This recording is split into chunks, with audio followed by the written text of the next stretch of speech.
मोर विश्वास अच्छे आपण मैंने निश्चय स्नेहांगिनी अपा के देवे से समस्त धन्यवाद दिखना आउ थे एक्सिट भाग रोचे धन्यवाद।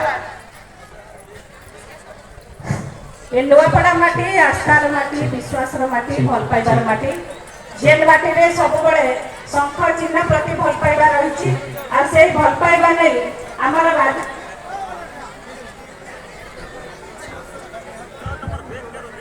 राज्य भाई के आपण माने विधानसभा के पठेइथिले मां समलाई कर आशीर्वाद आपण मान को ऊपर सदा थाउ मुई सेही आशा से विश्वास रखनी आपण मान को ऊपर ए नुआपड़ा सब बड़े से उन्नति मूलक काम को भल पाइकिना नवीन बाबू को संकल्प को नहीं भल पाई सब बड़े माटी समर्थन दे आसे संकीना को मो अनुरोध करी भौणी मंदाकिनी बागेल को जे डब्ल्यूडीसी रा हमर एक्स मेंबर अछन से 2 पद पाइबे। धन्यवाद मैडम। आज समस्त को नमस्कार पहले आम जेहेतु ओडिशा माटी रे ठिया हेचु गोटे नारा देबा समस्त मन नारा दे आपण माने जय जगन्नाथ कहबे जय जगन्नाथ जय जगन्नाथ जय मां समलेई जय मां समलेई। देखो तो आज होची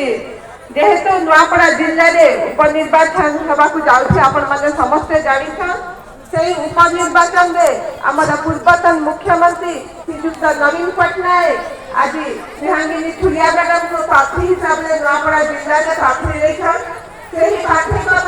आज आम सुप्रीमो श्रीजुक्त नवीन पट्टनायक नुआपड़ा गस्तर आसुछन से अंचल नुआपाड़ी माटी आज आम समस्ते गर्वित मोर माँ मैंने जिते भी माँ आज ये उपस्थित थे समस्ते एते खुशी एते आनंदित सहित आज ये जगह उपस्थित अच्छन माननीय आम पूर्वतन मुख्यमंत्री नवीन पट्टनायक को भेटवाई देखापी पार्टी 2 पद शुणवाई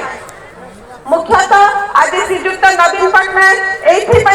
आपण मैंने समस्ते जान आपण मन को से भोट भिक्षा आईसन 24 वर्ष शासन काल थिला नुआपड़ा जिला में शासन काल थिला आपण मैंने समस्ते जान 24 वर्ष सुशासन ही पाई आसीछु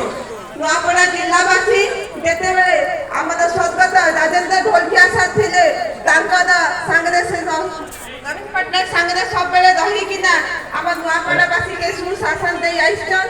आज से सुशासन के तो हम नुआपड़ावासी सब दिन पाइबे सेति आज जे कि महिला मानकर नेतृत्व चलाउछन राज्य